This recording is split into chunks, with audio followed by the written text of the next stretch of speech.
Hi, I'm Ignacio Fernandez Llorente, professional polo umpire. Welcome to Polo In.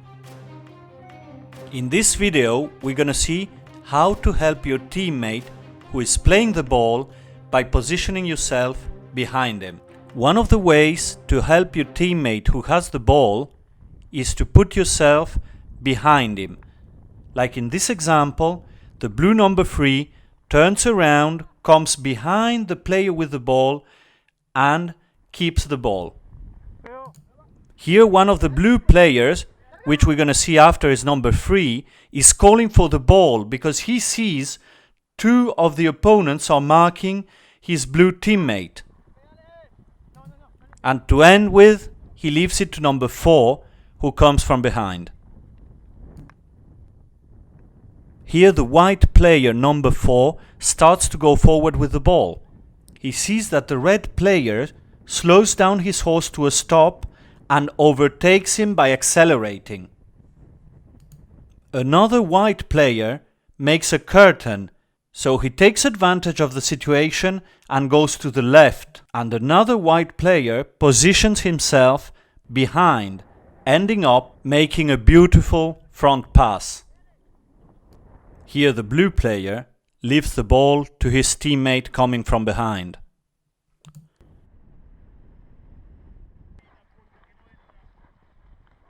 Here the white player, who is strongly marked, leaves the ball for his teammate, who is on his own.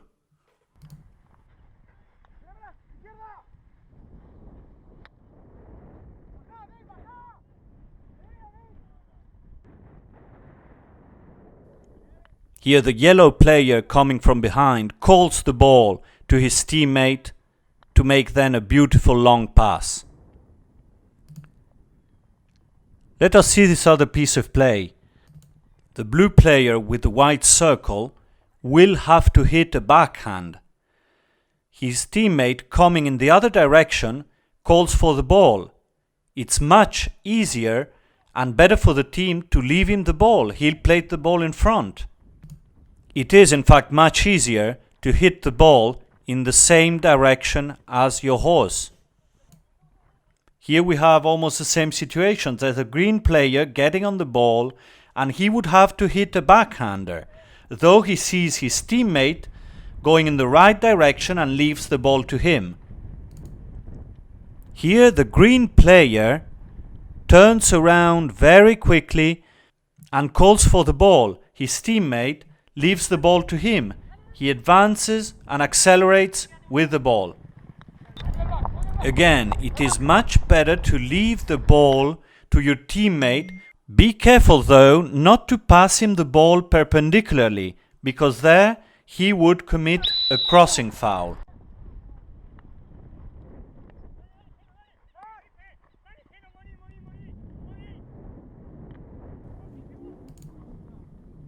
Here the red player on the left calls for the ball, but he crosses the line of the ball and he commits a foul. And here again the same. The red player coming towards the teammate with the ball calls for the ball and commits a foul crossing the line of the ball. The player who has more vision on the game needs to call for the ball and direct his teammate. In this case, it is the red player in the white circle. He is the one with more vision. He can see how the mini games go on. In this case, this player is unmarked and on his own. He should call for the ball as the red player with the ball is strongly marked. Though he's not asking for the ball, this is a big mistake. The red player marked ends up shooting at goal, but he misses. And the light blue players come out with the ball. If you put yourself behind your teammate with the ball, you help him.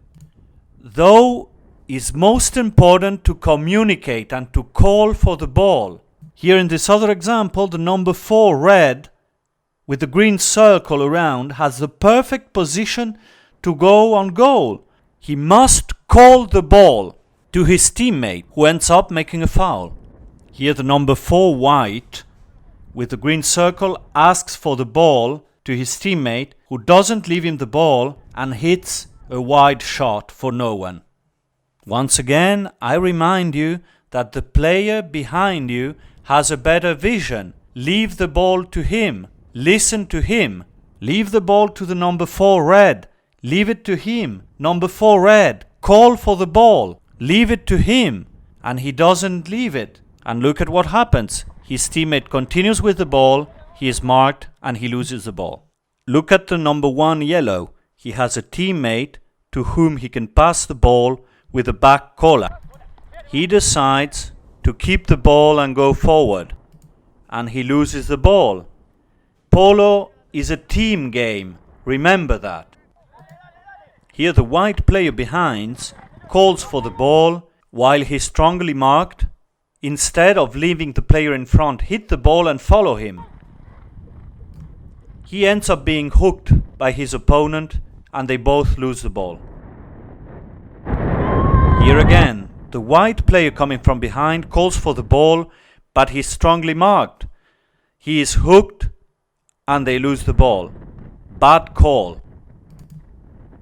It is important to have a vision on how the minigames between the players go on and decide what to do.